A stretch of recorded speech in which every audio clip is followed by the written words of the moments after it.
الكرام، السلام عليكم ورحمة الله تعالى وبركاته. نشرة الأخبار من الفضائية الإريترية وفيها: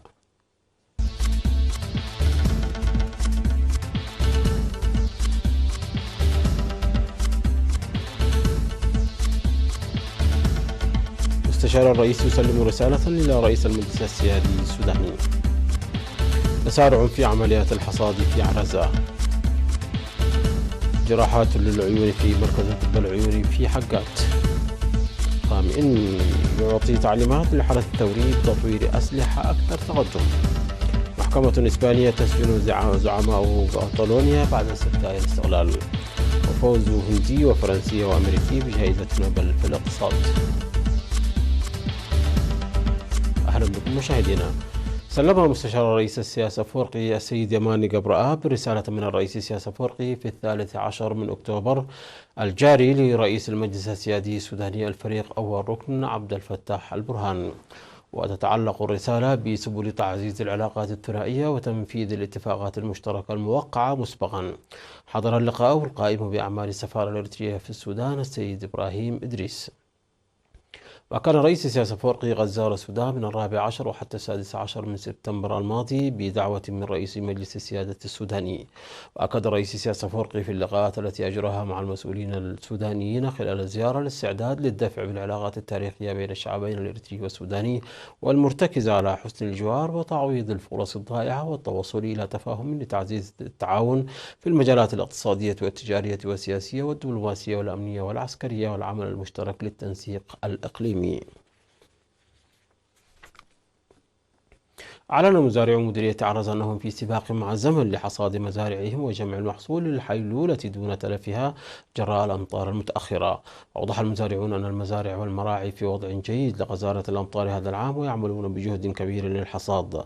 وقال مسؤول مكتب وزارة الزراعة في المديرية السيد محرت ورأيان أن مزارع الطاف والفول المصري والحمص قد بلغت مرحلة الحصاد والذرة بلغت مرحلة الإثمار، مشيرا إلى زراعة البقوليات والذرة في مساحة 14,000 هكتار والنمو الجيد للمراعي. وأكد عدم ظهور آفات مغلقة وإبادة التي ظهرت منها في بعض الفترات نتيجة المعلومات السريعة المقدمة من المزارعين. وأكد السيد محرتو تجهيز الأدوية والمبيدات الكافية لمواجهة الأوبئة والآفات الزراعية، داعيا المزارعين لعدم استخدام المبيدات الحشرية الآتية بطريقة غير قانونية ولم يتم التأكد من جودتها.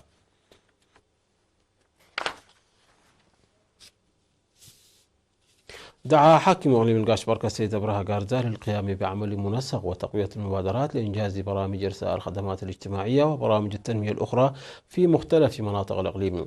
وأوضح في الزيارة التي قام بها لمديريات سلعة وكركبت وفورتو ساوا وتسيني وهايكوتا وغونيه لتفقد أوضاع مؤسسات الخدمات الاجتماعية وبرامج التنمية وكيفية الاستفادة منها. أوضح أن على المجتمع الاستفادة الجيدة من الخدمات والمساهمة للإسراع في تنفيذ أعمال إرساء المؤسسات الخدمية قيد الإنشاء.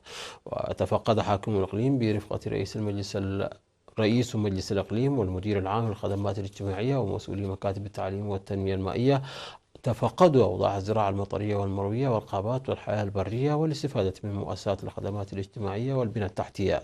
وأوضح السيد أبرها غارزا بأن إدارة الإقليم ستعمل بالتنسيق مع الجهات المعنية لإصلاح مشاريع المياه المعطلة والمدارس التي اقتلعتها الرياح وحل نواقص المؤسسات الصحية وصيانة المجاري التحويلية. بدأ مركز طب العيون بمستشفى حقات تقديم خدمات جراحة التراكوما ورموش العين. أوضح الكادر الصحي العامل في المركز بأن وكلاء الصحة في القرى يقومون بإرسال من لهم مشكلة في البصر إلى المركز. ويقوم المركز بعمليات جراحية للتراكوما ورموش العين التي تنمو داخل العين، إلى جانب تقديم النظارات والتوعية بأمراض العيون. وقد أجرى المركز في الأشهر القليلة الماضية العمليات الجراحية ل20 مواطنا وتقديم خدمات طب العيون 500 طالب، وإرسال 100 مواطن لديهم أمراض المياه الزرقاء إلى مستشفى كرن. وأشار المرضى إلى أن فتح عيادة العيون في حقات أنقذهم من السفر والمنصرفات الكبيرة لتطبيبهم عن قرب. ويشير المركز إلى تقديمه الخدمات لحوالي 3000 مواطن منذ افتتاحه عام 2016. نظمت دورة زراعية للمهنيين الزراعيين في القاشبركة لجمع وتحليل المعلومات بهدف تطوير النشاط الزراعي ورفع الإنتاجية. وهدفت الدورة التأهيلية التي استمرت ل10 أيام لجمع المعلومات الزراعية بمختلف المناطق وتنقيحها وتحليلها وتقديمها لجهات القرار بأسلوب علمي. وأوضح المدير العام لقسم الزراعة والأراضي في إقليم القاشبركة السيد أبو بكر عثمان أهمية الدورات التأهيلية المقدمة لتطوير النشاط الزراعي، وقال إن الدورة التي نظمها المشروع الزراعي الوطني في إقليم القاشبركة ستنفذ حتى على مستوى المديريات.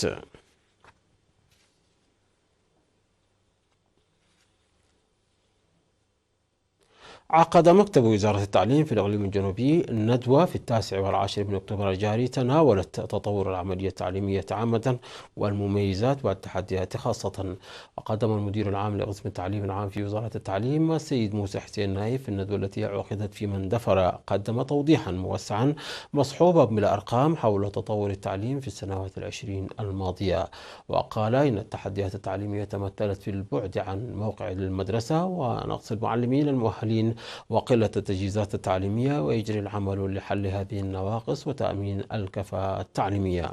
وقدم مدير النظام التعليمي السيد أبراهام حقوس ومدير تحقيق جودة التعليم السيد أبراهام تخليه قدما قضايا الاستفادة وتطور التعليم وكفاءة المعلمين وإدارة المدرسة والقيادة وتحسين العملية التعليمية ورعاية الطلاب صحيا وأوضاع المدارس وثقافة المدرسة. ودعا مسؤول مكتب وزارة التعليم في الإقليم الجنوبي الأستاذ هبتزكي كداني في ختام الندوة المعلمين والمدراء للعمل باهتمام بتوجيهات النظام التعليمي. وكانت ندوة مماثلة عقدت يومي 11 و12 من أكتوبر الجاري في مدينة دك أمحري. أعلن مكتب التعليم في مديرية فورت ساوا بلوغ مشاركة الطالبات في التعليم نسبة 37%. وأوضح مسؤول المدارس الأستاذ عثمان إدريس في التقرير الذي قدمه في الاجتماع الذي بحث العملية التعليمية، أكد نجاح 78% من الطلاب في العام الدراسي 2018-2019. وأشار إلى وجود 21 مدرسة من رياض الأطفال وحتى المرحلة الثانوية بالمديرية، إضافة إلى 25 نقطة لمحو الأمية. وسيتم هذا العام افتتاح 4 نقاط لبرنامج الريوة التعليمي. وأكد على ضرورة مضاعفة الجهد لإرسال جميع الطلاب في العمر التعليمي المحدد إلى الدراسة. ودعا مدير مديرية فورتو ساوا السيد أبو بكر محمود مدراء الضواحي للعمل لرفع وعي المجتمع لحل النواقص والحد من مقاطعة التعليم دون مبرر. وأوضح الاجتماع القيام اللجان بالمتابعة الجيدة وحل نواقص المدارس وفتح مدارس إضافية في المناطق البعيدة.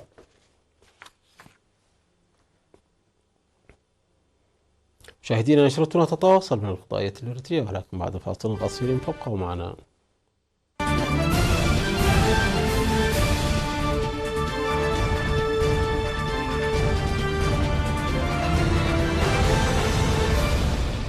في الشأن العالمي، طلب الزعيم الأعلى الإيراني آية الله علي خامنئي من الحرس الثوري تصنيع أسلحة أكثر تطور وتقدم في ظل تصاعد التوترات مع الولايات المتحدة ودول الخليج العربية.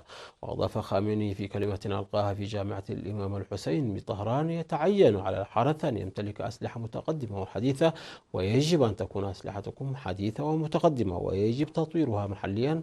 أنتم بحاجة لتطوير وإنتاج أسلحتكم. وتصاعد التوتر في الخليج منذ أن وجهت الولايات المتحدة والسعودية وبريطانيا وفرنسا وألمانيا اتهامات لإيران بالمسؤولية عن هجمات وقعت في 14 من سبتمبر الماضي واستهدفت منشأتي نفط سعوديتين، إحداهما أكبر معمل لمعالجة الخام في العالم. ونفت إيران مسؤوليتها عن الهجمات التي أعلنت جماعة الحوثي اليمنية المتحالفة مع إيران مسؤوليتها عنها. وتعتزم الولايات المتحدة نشر نحو 3000 جندي في السعودية، بما في ذلك أسراب من الطائرات المقاتلة وقوات اصطلاع جوي وقوات دفاع جوي.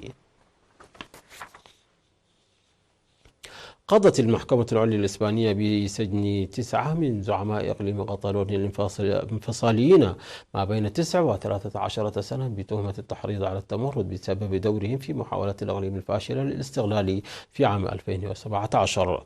وأدين 3 آخرون بتهمة العصيان ولم تصدر بحقهم أحكام بالسجن. ووصف الرئيس السابق لإقليم كاتالونيا كارليس بيغدومينتا الأحكام التي أصدرها القضاء الإسباني بأنها فظيعة. وكان إقليم كاتالونيا شهد في العام 2017 استفتاء حول انفصال الإقليم عن إسبانيا والذي اعتبرته الأخيرة بأنه غير قانوني. وصوت ناخب الإقليم بأغلبية ساحقة لصالح الانفصال على الرغم من أن نسبة المشاركة كانت منخفضة وسط مقاطعة معارضي الانفصال. وأثار الاستفتاء أزمة دستورية في إسبانيا دفعت الحكومة المركزية إلى إقالة حكومة كاتالونيا وحل برلمان الإقليم. تقاسم 3 اقتصاديين جائزة نوبل في العلوم الاقتصادية عن عام 2019 مع مشاركة سيدة للمرة الثانية في تاريخ الجائزة. وأعلنت الأكاديمية الملكية السويدية للعلوم في ستوكهولم الاثنين أن جائزة نوبل في الاقتصاد عن العام الحالي فاز بها 3 أشخاص من جنسيات الهند وفرنسا والولايات المتحدة، لكنهم يعملون جميعا في جامعات أمريكية. وتقاسم الجائزة كل من أبيجيت بانيرجي وأستير دوبلو ومايكل كريمر عن العمل ذات الصلة بمحاولة تخفيف حدة الفقر في العالم. وتعتبر استير دوبولو التي ولدت عام 1972 هي ثاني سيدة والأصغر عمرا التي تمنح جائزة نوبل في قسم العلوم الاقتصادية.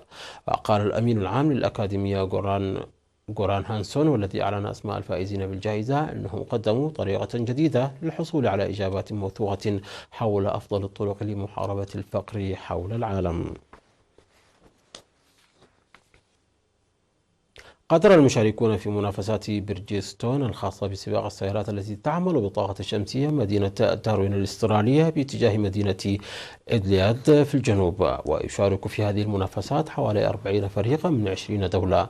ويعد سباق بريدجستون أو كما يطلق عليه وورلد سولار تشالنج الذي يبلغ طوله 3000 كيلومتر يعد أحد أعرق سباقات السيارات الشمسية. وقد انطلق هذا الحدث نصف السنوي لأول مرة في العام 1987.